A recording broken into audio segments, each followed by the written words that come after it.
So, nakuha ko siya for 8,999. Okay, good. 8,000? Bakit? Gagi, seryoso ba? Baka OA, hindi ko kailangan.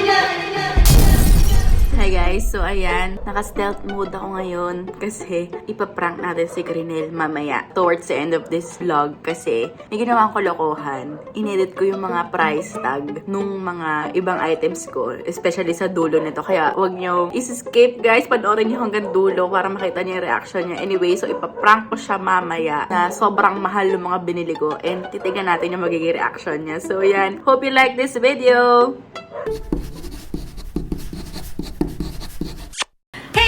Welcome back to my channel and welcome to today's video. If you're new here, I'm HelenOnFleek and today, I'll be doing something na matagal ko na rin hindi nagagawa. 2022! Beauty haul! Ayan, so nakita nyo naman, may mga paper bag tayo dito from Watsons kasi doon ako nag-shopping ng aking mga beauty items for this year. Kasi ngayong 2022, isa sa mga resolutions ko talaga, wow, ang tanda ko na nagre-resolutions pa ako. Isa sa mga goals ko this year ay replenish ko ba yung mga items na meron ako, like skincare, to makeup, to hair. Yun ang i-haul natin today. And gusto kong i-share ito sa inyo. If you've been following my channel, you know naman na meron akong skin disease, meron akong tricycle, charot. Meron akong problem with my skin which is psoriasis. I've been constantly looking for items na very compatible to my skin type. Kasi before, normal to combination skin ako. Ngayon, I'm very dry and sensitive. Malaking change siya. So, kailangan ko talagang maghanap ng bagong beauty items para ganahan din ako sa pag-makeup. Medyo slowly getting back to normal na tayo. Medyo pwede na tayong umaura-aura ng very light. Still therapy, ganun. Share ko lang sa inyo. So, if you want to see kung ano-ano nga ba ang mga beauty items na nakuha ko sa Watsons this 2022, please keep on watching!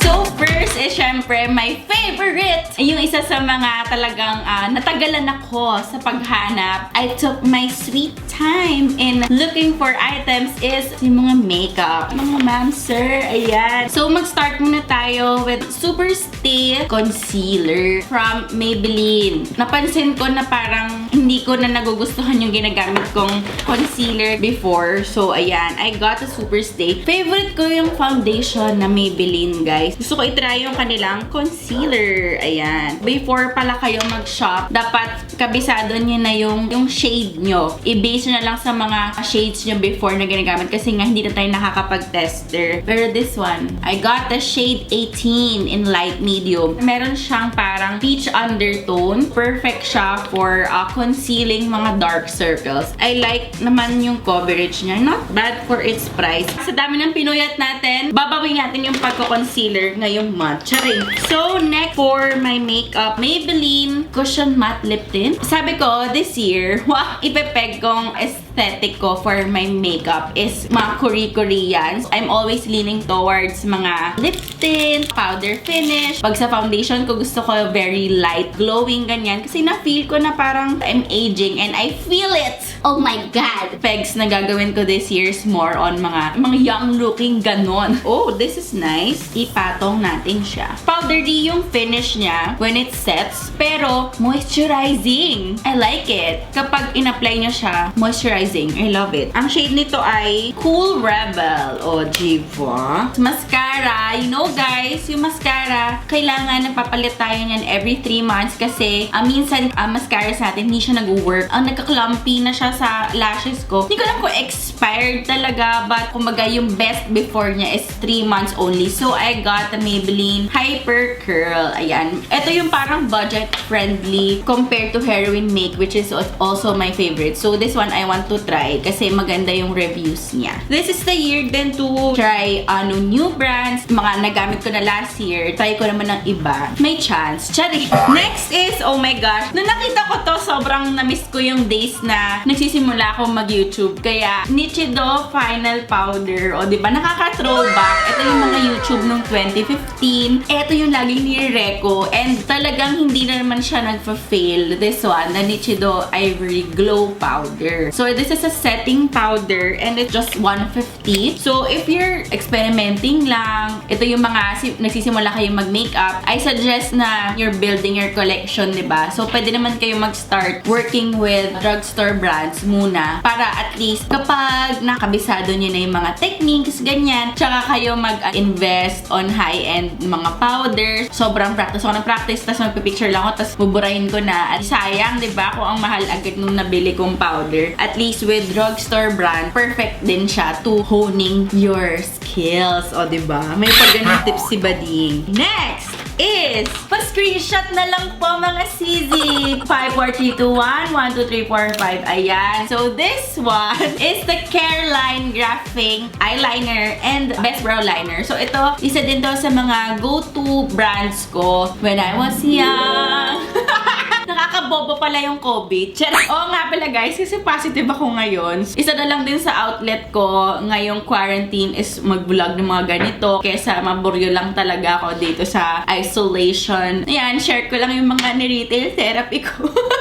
Ito, yung lumabas to, sobrang nagustuhan ko sila. And ito, very promising talaga tong, ang ganda nung lines niya. Precise yung eyeliners. This is really a good deal. And I got a brow pen. Yung mga meron ako ngayon is yung mga fine. And medyo hindi nga tayo patanggal ng kilay. Hindi ako makapagpa-threading. So, nahihirapan ako itim yung kilay ko, mga sis. Talaga, tong COVID. Charing! What else do I have here? This one is the Red Velvet Oil Control Blush On from Careline. Ang dami ko nakuhang products from Careline kasi isa sa mga budget-friendly na brands pero maganda yung quality. Again, I'm leaning towards mga colors na ganito. Nakakabagets! So, meron ako makeup, guys. Oh, wow. My gosh. Nasasagirl ako ng very light. So, kita niyo naman na konti lang na dampi ko pero medyo naging intense talaga yung blush ko. Intimidating siya when you look at the pot. When you blend it, it just gives you a natural reddish pink blush. Blush on cheek. I have here a nail and cuticle serum. Parang ang flimsy nung nails ko, so I hope this will help my nail growth. Bukod sa umiinom na ako ng biotin. Oh, ang cute! From Lux Organics. Ayan, so para siyang pen. I-apply nyo lang on your nails. O yan, clean yung feel niya.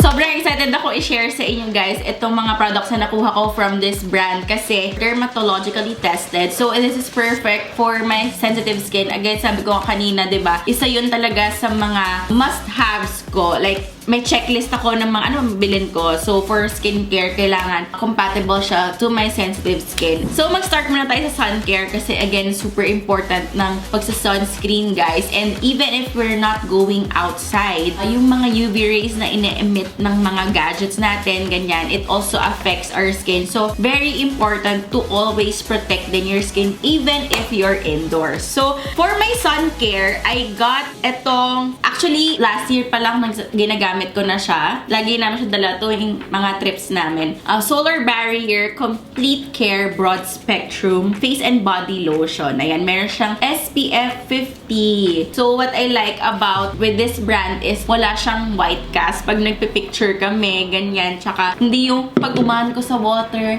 yung puti-puti yung face mo, ganon.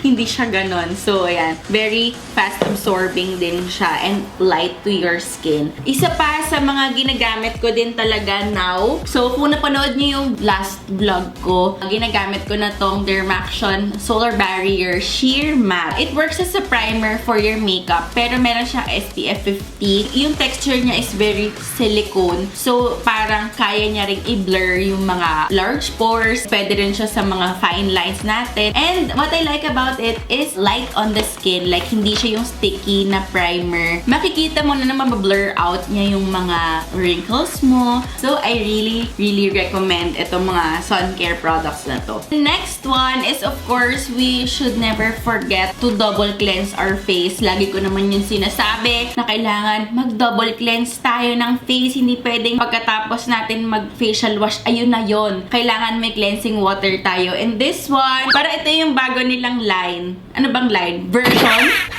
Ano bang tawag doon? Variant is good. Variant talaga. Ma-traumatized ako sa mga variant kasi mga sis eh.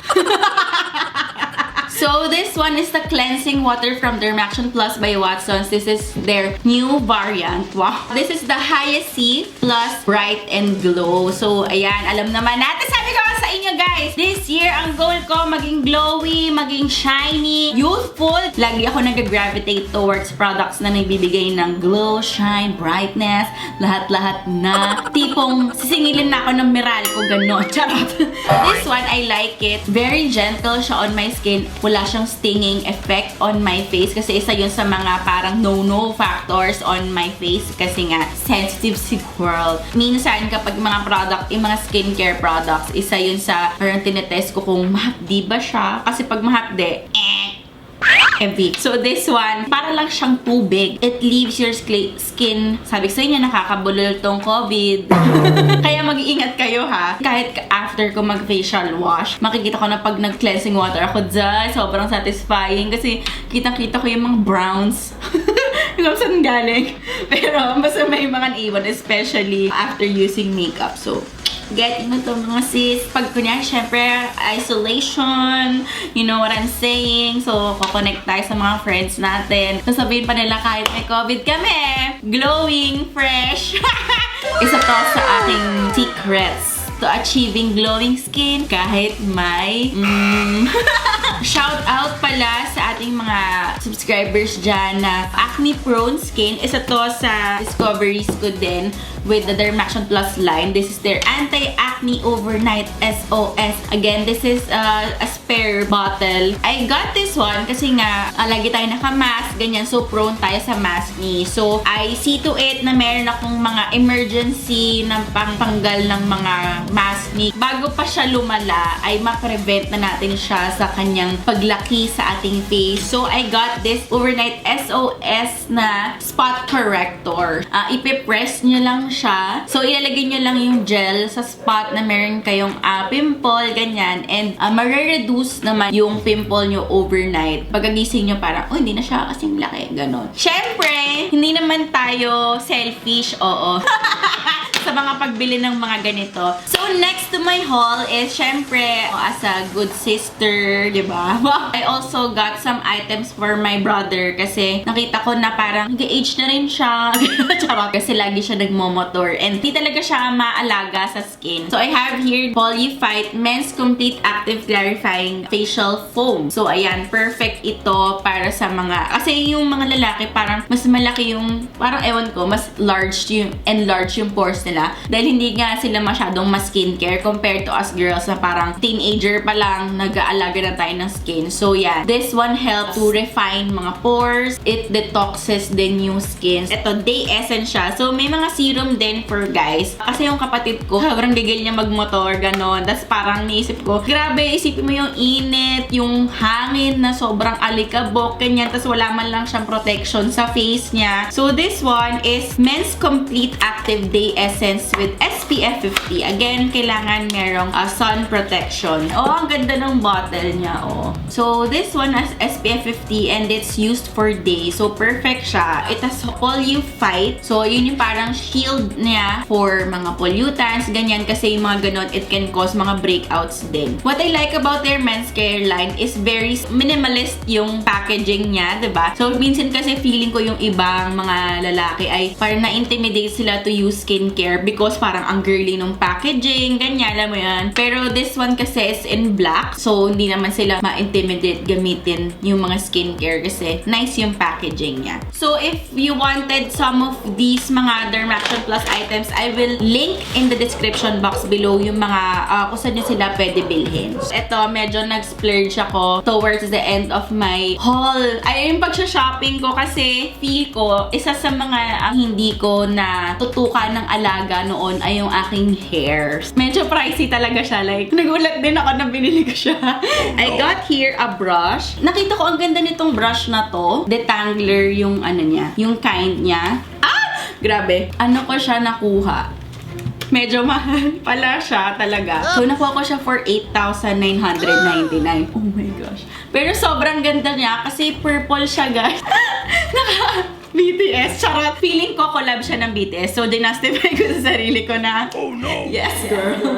Kailangan ko nitong brush na to. Okay, so let's try. Oh, diba? Ang ganda. Labo. So nice. Sulit kaya? Last na yan? Hindi, last ano na to. Last item? Okay. Sulit ba? 8,000? Bakit? 8,000 nga yan? Oo nga. Gagi, seryoso ba? Eh, maganda nga siya eh. Tingnan mo, ang laki niya oh. Orderan ako.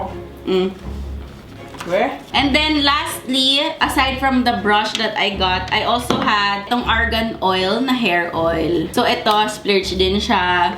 So kasi nga, nafe-feel ko yung hair ko sobrang dry niya. Kailangan ko ng hair oil. So this one, it's 7,900. So try natin, is it worth it to buy a 7K hair oil? Nice naman yung scent niya, parang normal. Charot! Hala! Nabudol yata ko, B. Binili mo ba ito na sa'yo? Hindi, bili. Oo nga. Oh, pero ang ganda oh, pack shiny yarn. Pag ito. Oy, sayang! Kano yan? 7,900. 7,000? Hindi ba ito na argan oil? Sulit sweldo si. Sulit ba? Sulit. Oo nga. Marami siyang Try mo. miracles. Miracles? Hindi ko nga Hindi, gusto ko siyang i-justify sa sarili ko kung sulit ko bang binili yun 8K. 8,000? Bihira lang naman kasi bumili ng brush siya kaso ko heavy. Kumbaga parang lifetime na yan. Matanda ka na, boy. Oo, sulit. Okay, good. Marapap na. Mga OA, hindi ko kailangan yan. Dami tayo libre sa hotel. Teka! It's a prank!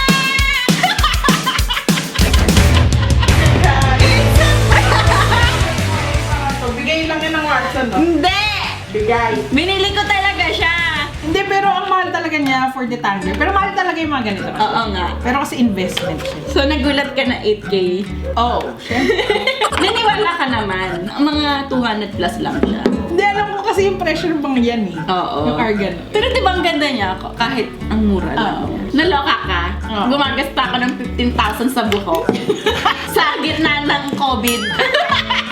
In fairness, nag-work naman yung prank sa kanya. 150 pesos lang siya. Pero ang ganda oh! I love it. Parang simulan na talaga ako mag-oils from today. O diba, ang shiny ng hair ko mga Z's. Compared nyo kanina, na talagang dead.